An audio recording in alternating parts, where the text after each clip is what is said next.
사도 바울이 빌립보 교회에 한 사람을 보내면서 그 빌립보 교회가 그를 큰 기쁨으로 존귀히 여기고 영접해 줄 것을 당부를 합니다. 보통 우리 사람들은 어떤 사람들을 환영하나요? 소위 가진 사람들 혹은 높은 사람들을 환영하고 귀히 여기는 것이 보통의 모습입니다. 그러나 여러분, 우리가 생각해야 됩니다. 많이 가진, 예를 들면 말이죠, 부자라면 다 존귀하고 가난한 사람은 다 천하냐? 그것은 아닐 것입니다. 많이 배운 사람들은 존귀하고 학업이 짧은, 소위 학업의 기회를 갖지 못했던 사람들은 천한 사람이냐? 그렇진 않을 것입니다. 높은 지위를 가진 사람이면 인격이 고매하고, 그저 지위가 없거나 낮은 사람은 아주 낮은 인격을 가진 것이냐? 그렇진 않다는 것입니다. 우리의 가진 소유와 조건으로 사람의 됨됨이, 사람의 인격을 평가할 수는 없기 때문입니다. 특별히 교회는 세상이 가지는 그런 평가, 세상이 가지는 판단의 기준과는 다른 그런 평가의 기준을 가져야 된다 생각이 됩니다. 오늘 본문에 사도 바울이 빌립보 교회를 향하여 당부하는 그 사람은 에바브로디도라는 사람입니다. 그런데 이 빌립보 교회는 이 에바브로디도라는 사람을 이미 알고 있습니다. 그는 빌립보 출신입니다. 특별히 빌립보 교회가 사도 바울을 위해서 파송한 사람이 바로 이 에바브로디도였습니다. 그런데 이 사도 바울이 새삼스럽게 그를 지금 빌립보 교회에 소개하고 있습니다. 그 이유가 무엇인가 하면 빌립보 교회가 그를 환영하고 그를 존귀히 여겨주기를 바라고 있기 때문입니다. 오늘 본문에 보니까 이 사도 바울이 에바브로디도를 그렇게 소개해요. 사도 바울에게 그는 주 예수를 믿음으로 같은 하나님의 자녀, 한 형제가 된 사람이라. 그가 복음을 위해서 함께 수고하였고 또 복음을 지키기 위해서 많은 대적들과 고난을 무릅쓰고 함께 싸웠던 군사와도 같은 사람이었다. 그렇게 소개를 합니다. 말씀드린 대로 그는 빌립보 교회로부터 보내심을 받아서 옥중에 갇혀 있는 사도 바울을 돕고 있는 그런 사람이었습니다. 지금 사도 바울은 로마의 옥중에 갇혀 있습니다. 이 옥중에 갇힌 사도 바울에게 이 에바브로디도라는 사람은 꼭 필요한 사람이었을 것입니다. 그런데 오늘 이 사도 바울은 그 자신에게 꼭 필요한 에바브로디도, 이 사람을 다시 빌립보 교회로 돌려보낼 필요를 생각했다. 그렇게 고백을 합니다. 그리고 그를 보내기로 결심했던 그 이유를 설명해 줍니다. 그 이유의 첫 번째는 사도 바울은 빌립보 교회를 방문하려던 계획을 가지고 있었습니다. 앞서서 디모데를 보낼 계획도 가졌습니다. 그런데 자신이 빌립보 교회를 방문하려고 하는 것이 어렵게 되는 것을 생각했습니다. 그래서 자신이 못 가는 그 빌립보 교회에 에바브로디도를 먼저 보내게 된 것이죠. 여러분 아시는 대로 결국 이 에바브로디도는 빌립보로 보냄을 받게 되면서 사도 바울이 쓴 편지를 빌립보 교회에 전달해 줍니다. 그 편지가 바로 우리가 오늘 읽고 있는 빌립보서라는 편지입니다. 왜 지금 이 사도 바울이 이 에바브로디도 그 사람을 빌립보 교회에 보내려고 했는가? 두 번째 이유가 있다면 에바브로디도가 지금 중병에 걸려서 힘들어하고 있었기 때문입니다. 세 번째 이유는 무엇인가 하면 그렇게 자신이 병들었다는 것을 빌립보 교회가 알게 됐고 그 빌립보 교회가 그것 때문에 근심을 하게 되었습니다. 그것이 세 번째 이유입니다. 그리고 그렇게 되니까 그 빌립보 교회가 자신 때문에 걱정한다는 소식을 들은 이 에바브로디도가 또 깊은 근심에 빠지고 말았습니다. 그래서 사도 바울이 이 모든 문제들을 지금 해결하기 위한 방편을 생각했는데 그것이 에바브로디도를 빌립보로 보내야 되겠다, 그렇게 생각을 한 것입니다. 왜 그렇게 했을까요? 오늘 본문에 보니까 사도 바울이 그 이유를 말하는데, 그렇게 다시 빌립보로 에바브로디도를 보내는 것이 모두에게 기쁨이 될 것이라 하는 것을 그가 생각했기 때문입니다. 에바브로디도를 고향인 빌립보로 보내는 것이 에바브로디도 그 자신에게도 기쁨이 될 것이고, 그를 보내놓고 걱정하고 있는 빌립보 교회도 기쁨이 될 것이고, 또 지금 자신에게 와 있는 이 에바브로디도를 보면서 근심하고 있는 사도 바울 자신에게도 기쁨이 될 것이라 그것을 생각했다는 것입니다. 그래서 이 사도 바울은 에바브로디도를 지금 빌립보 교회로 다시 보내면서 그 빌립보 교회를 향해서 당부하는 것이죠. 이 에바브로디도를 크게 환영하고 존귀히 여겨달라, 그렇게 지금 당부를 합니다. 말씀드린 대로 그 이유가 무엇인가 하면, 이 에바브로디도가 너에게 다시 가는 것이 모든 사람에게 기쁨이 되기 때문이라는 겁니다. 이 에바브로디도 그가 모두에게 기쁨을 줄 사람이기 때문에 그를 환영하고 존귀히 여겨달라. 오늘 그래서 이 에바브로디도의 모습을 살피려고 합니다.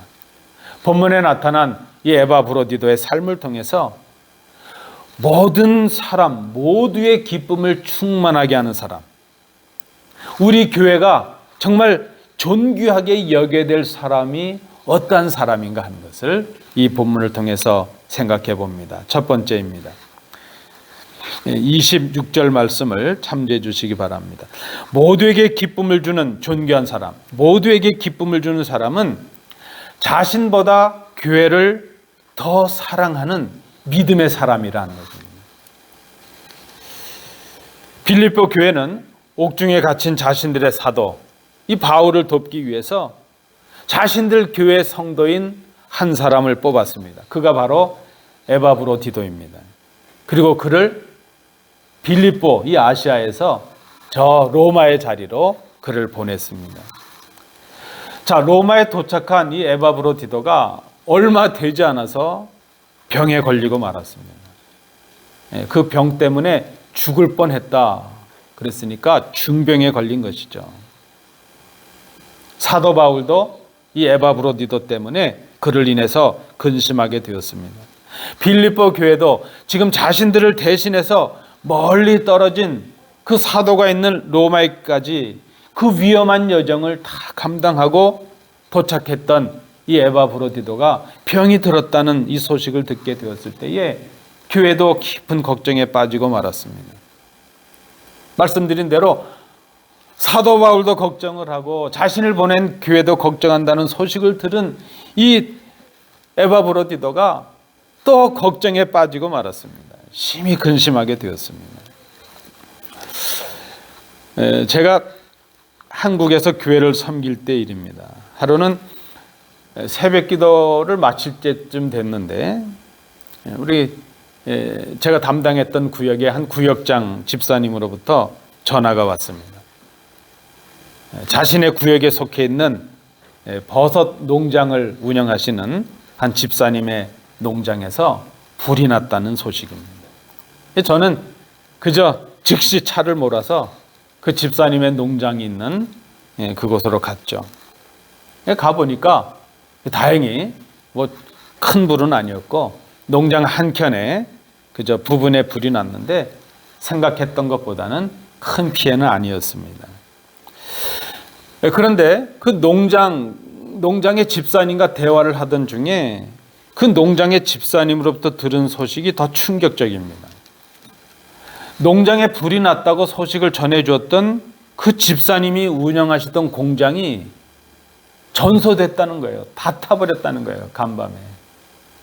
저는 또 그 소식을 듣고 급하게 그 구역장님이 운영하시는 공장, 아크릴 제작하는 공장이었는데 그 공장으로 갔습니다. 갔더니 다 없어졌어요. 잿더미만 남았어요. 잿더미만 남은 그 공장에서 정리를 하고 있는 그 집사님 네 분을 만나게 되었습니다. 그래서 제가 집사님께 그 네 분께 물었죠. 아니 집사님, 권사님, 지금 이런 일을 당했는데 왜 저에게 한마디 말씀도 안 하셨어요? 그분들이 충청도 분이셨는데 그때 그 집사님이 이렇게 말씀하셨어요. 뭐 우리야 탈 대로 다 탔는데 뭐 어째요. 그런데 그 버섯 농장은 아직 초신자고 뭐 건질 거라도 있으면 다행이죠. 그러시는 거예요. 여러분 이게 한 30년쯤 지난 이야기입니다. 근데 아직 저에게는 생생해요. 그 모습이 생생해요. 자신보다 교회를 더 사랑하고 자신보다 연약한 성도들을 더 사랑하려고 했던 그 네 분의 믿음이 얼마나 귀한가 하는 게 생생해요. 제가 그분들을 뵙고 교회로 돌아오면서 얼마나 부끄러운지 몰라요. 아, 내가 교육자로 하면서 이분들의 믿음만도 못하구나. 저는 늘 생각하죠. 믿음은 성도들이 더 좋아요. 교육자들보다 성도들이 믿음이 훨씬 귀해요. 지금 어려움을 당하고 있는 사람은 에바브로디도입니다. 죽을 병에 걸렸습니다. 성도들을 대신해서 사명을 받고 목숨을 걸고 로마에까지 왔습니다. 옥중에 갇혀 있는 사도를 돌보고 있습니다. 지금 깊은 질병, 고칠 수 없는 질병에 걸려서 죽음의 위기를 맞고 있습니다. 그런데 그가 자신의 어려운 처지에도 불구하고 먼저 교회를 걱정합니다. 자신을 걱정하는 사도를 걱정하고 자신을 걱정하는 빌립보 교회를 걱정합니다. 성도들을 걱정합니다. 여러분 얼마나 귀한 믿음이에요. 사도 바울은 오늘 이 본문을 통해서 우리에게 말씀하고 있죠. 바로 이런 사람이 모든 사람을 기쁘게 하는, 모든 사람에게 기쁨을 주는 우리 교회가 존귀히 여겨야 될 믿음의 사람이라 하는 것을 말씀해 주고 있습니다. 두 번째 모습입니다. 모두에게 기쁨을 주는 사람은 27절 말씀을 참조해 주십시오. 하나님의 긍휼을 입은 사랑의 사람이라 이렇게 말할 수 있습니다. 에바브로디도가 죽을 병에 걸렸습니다. 그런데 하나님께서 그를 불쌍히 여기셨습니다. 사도 바울이 그를 위해서 간절히 기도했는데 기도하고 걱정하는 사도 바울을 하나님께서 불쌍히 여기셨습니다. 그래서 하나님께서 사랑을 베푸시고 능력을 베푸셔서 그를 고쳐주셨습니다. 여러분 죽을 병에 걸렸던 사람이 나음을 입었다는 것, 이건 기적 중의 기적입니다. 에바브로디도가 죽을 병에 걸렸다가 나음을 입었다는 것은 그 자신뿐만 아니라 사도 바울에게도 기쁨이 되었습니다. 빌립보 교회에게도 기쁨이 되었습니다.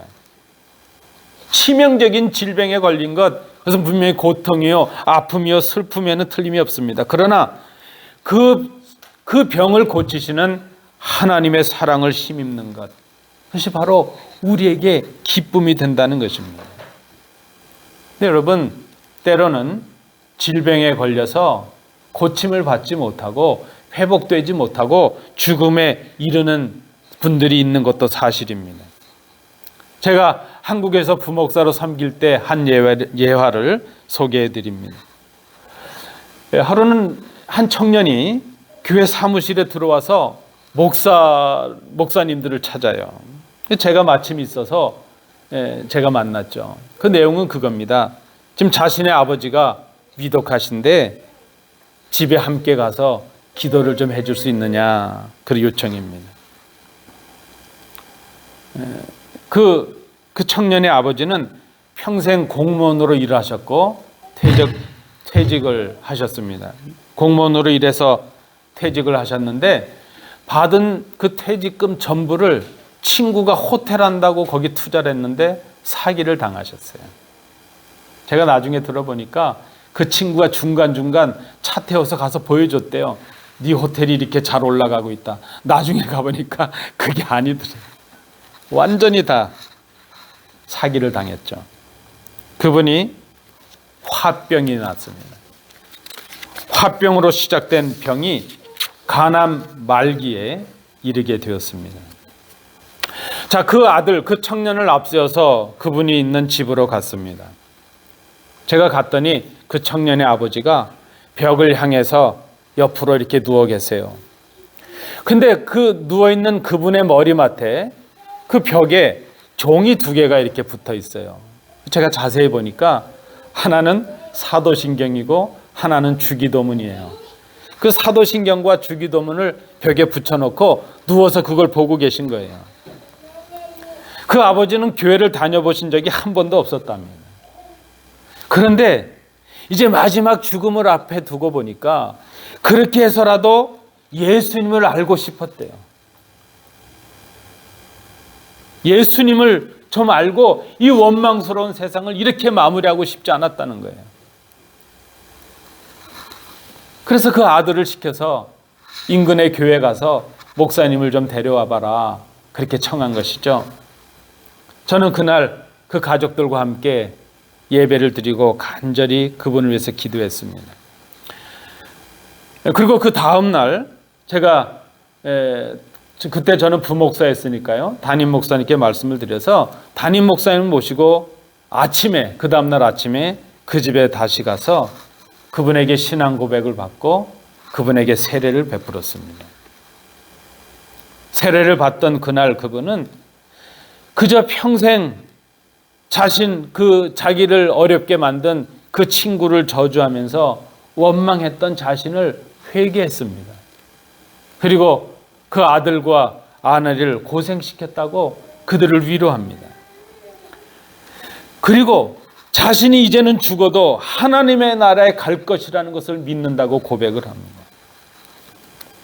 아들과 아내에게 이제 예수님을 믿고 행복한 삶을 살으라, 그것을 유언으로 남깁니다. 그리고 그분은 그날 이른 오후에, 이른 저녁에 하나님의 부르심을 받았습니다. 장례를 우리 교회에서 주관해서 치루었는데 장례 후에 그 가족들이 신앙을 갖게 되었고 교회를 출석하게 되었습니다. 치명적인 질병을 통해서 예수님을 알지 못했던 사람이 예수님을 믿게 되고 아멘으로 신앙을 고백하게 되고 예수님이 나를 위해 십자가에 죽으셨음을 믿고 하나님의 나라를 고백하며 당당하게 이 땅에서 죽음을 맞이하는 것, 여러분, 그것은 또 다른 하나님의 긍휼입니다. 하나님의 사랑입니다. 그들은 고린도전서 15장 42절의 말씀처럼 썩을 것으로 심고 썩지 아니할 것으로 다시 사는 그 하나님의 은혜를 힘입은 사람이라 생각이 됩니다. 여러분, 우리는 가끔 그렇게 생각할 때가 있어요. 우리 모두에게 기쁨을 주는 사람은 완벽한 사람이어야 되지, 그렇게 생각을 합니다. 그리고 우리가 지금 다른 사람들에게 기쁨을 주는 사람이 되지 못하는 이유는 우리의 조건과 형편이 아직 좋지 않기 때문이라 그렇게 생각을 합니다. 내가 좀 더 여건을 갖추고 조건을 갖추기 전에는 다른 사람들을 돌아볼 수 없을 것이라 그렇게 생각을 합니다. 여러분, 그렇게 생각할 때가 있으신가요? 우리 교회에도 좀 물질적으로도 넉넉하고 많이 배우고 높은 지위도 있는 그런 사람들, 소위 이 세상에서 말하는 갖춘 사람들, 완전한 사람들이 많아져야 우리 교회에 기쁨이 될 것이라 그렇게 생각을 하십니까? 그런데 여러분, 그렇지가 않아요. 사랑을 받아본 사람이 다른 사람을 사랑할 수 있습니다. 교회는 연약하지만 또 불완전하지만 그런 사람들이 하나님의 부르심을 받고 온전케 하시는 하나님의 능력을 힘입는 곳, 은혜를 힘입는 곳, 그곳이 바로 교회입니다. 세상에서 상처받고 소외되고 비난받는 사람들이 하나님의 사랑을 힘입어 나음을 얻고 회복되고 새 삶을 살아가는 곳, 그것이 바로 교회여야 합니다. 그것이 모두의 기쁨이 되는 곳, 그것이 바로 교회라는 것입니다. 사도 바울, 그는 지금 하나님의 사랑을 경험하고 그 경험을 간직하고 다른 사람을 사랑할 수 있게 된 사람, 이 사람이 바로 모두에게 기쁨을 주는, 우리 교회가 존귀히 여겨야 될, 교회 안에서 존귀히 여김을 받아야 될 사랑의 사람이라는 것을 우리에게 말씀해 주고 있습니다.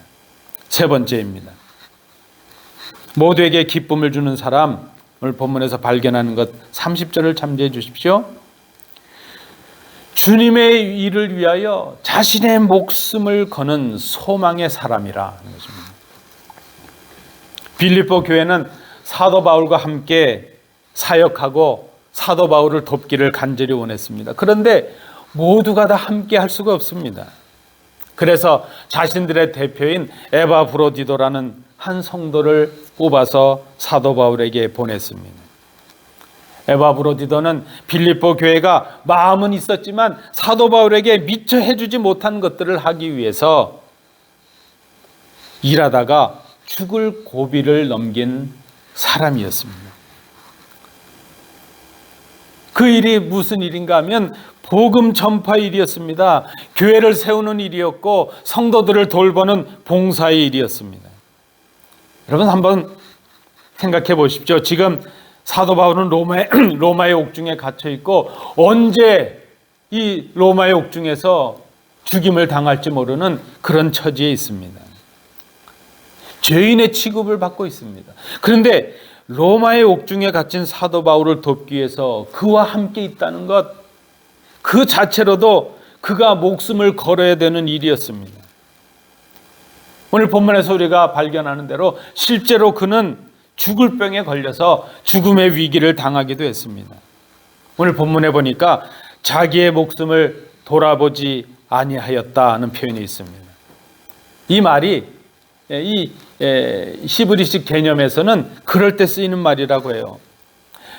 도박판에 간 사람이 도박을 하게 될 때에 큰 돈을 따기 위해서 자신이 가지고 있는 돈을 걸죠. 소위 베팅이라는 걸 하지 않습니까?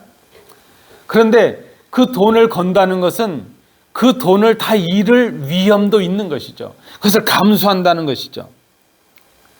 그것이 바로 자신을 돌보지, 자신의 목숨을 돌아보지 않았다는 것입니다. 주님의 일을 위해서, 그 주의 복음의 역사를 위해서 자신의 목숨을 아까운 것으로 여기지 않았다는 겁니다. 자신의 목숨을 잃어도 좋아, 그렇게 걸었다는 것입니다. 에바브로디도는 복음 전파를 위해서, 그리스도를 위해서 자신이 죽을 지경이 되어도 자신의 목숨을 돌아보지 아니했던 그 사람이었다. 지금 사도 바울이 그렇게 소개를 합니다. 한마디로 그것은 섬김과 희생의 모습입니다. 여러분 예수님을 기억하십니까? 우리 주님은 이 땅에 오셔서 하나님의 사랑을 전하셨습니다. 그리고 그 하나님의 사랑을 몸소 우리에게 실천하셨습니다. 죄인된 우리를 위해서 죄 없으신 그분이 십자가에서 죽으셨습니다. 십자가는 하나님의 사랑을 표현한 바로 순종의 자리였습니다. 예수님의 이 섬김과 희생을 통해서 우리는 죄인이었는데 의인이라는 칭함을 받았고, 죽을 사람들이었는데 새 생명을 얻었고, 사탄의 자녀여 어둠의 자녀였는데 하나님의 자녀라는 천국의 백성이라는 특권을 누리게 되었습니다. 우리 부모님들, 특별히 어머님들의 희생으로 자녀들이 성장하는 것처럼 성도들의 이런 섬김과 희생으로 교회가 성장하게 됩니다.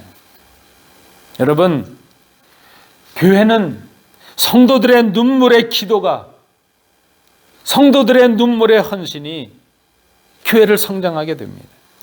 교회를 위한 성도들의 눈물의 기도가 목숨을 거는 섬김입니다. 그것이 자신의 목숨을 돌보지 않는 희생입니다. 우리의 마음과 정성을 다하는 그 예배가 우리의 헌신이요, 우리의 희생입니다. 예수님을 믿는다고 하는 것, 여러분 이거 취미생활 아닙니다. 교양 생활이 아닙니다. 예수님을 믿는다고 하는 것, 그것은 목숨을 걸고 목숨을 얻는 일입니다. 우리의 생명을 심고 새 생명을 얻는 일, 그것이 바로 예수 믿는 일입니다. 마가복음 12장 30절 31절은 그렇게 말씀을 합니다. 마음을 다하고 목숨을 다하고 뜻을 다하고 힘을 다하여 주 하나님을 사랑하는 일이요. 그렇게 마음을 다하고 목숨을 다하고 뜻을 다하고 힘을 다하여 우리의 이웃을 우리의 몸과 같이 사랑하는 일이라 그렇게 말을 합니다. 여러분, 모세를 기억하십니까? 모세가 그랬습니다. 모세는 그리스도를 위하여 받는 모욕을 이집트의 재물보다 더 값진 것으로 여겼다고 말합니다. 히브리서 11장 말씀에 보니까 그 이유가 무엇인가요? 그가 장차 받을 상을 바라보고 있었기 때문이라 말씀을 합니다. 여러분, 받는 기쁨이 큽니다. 그러나 받는 기쁨은 주는 기쁨에 비할 수가 없습니다. 우리가 주님을 위해서 섬기고 교회를 위해서 희생하고 헌신할 수 있는 이유는, 이웃을 향해서 헌신할 수 있는 이유는 하나님의 약속에 대한 소망을 가지고 있기 때문입니다. 이 소망에 근거한 섬김과 희생이 하나님을 기쁘시게 하고 우리를 기쁘게 합니다. 우리 모두를 기쁘게 합니다. 사도 바울이 오늘 우리 교회가 존귀히 여겨야 될 사람, 존귀히 여김을 받아야 될 사람이 바로 이런 소망의 사람이라는 것을 우리에게 말씀해 줍니다. 여러분, 말씀을 맺습니다. 오늘 우리는 하나님의 은혜 가운데 교회를 위한 일꾼을 세우게 됩니다. 하나님께 기도하였습니다. 하나님 마음에 기뻐하시는 일꾼을 뽑아주시기를 소원합니다. 세상의 사람들이 구하는 그런 조건을 구비한 사람을 뽑자는 것이 아닙니다. 좀 갖추고 완벽한 사람을 뽑아서 교회가 어떤 도움을 받자, 그거 아닙니다.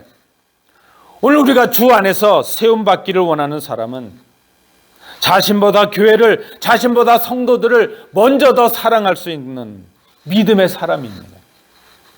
비록 완벽하진 않을지라도, 비록 부족함이 있고 연약함이 있을지라도 하나님의 궁의를 사모하며 그 받은 바 은혜를 몸으로 실천할 수 있는 사랑의 사람을 우리가 세우기를 원합니다.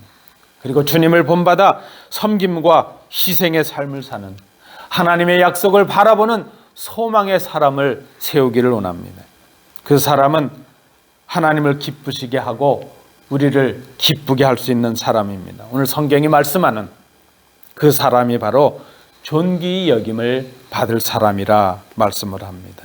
오늘 이런 사람을 주의 은혜 가운데 세울 수 있기를 간절히 소원합니다.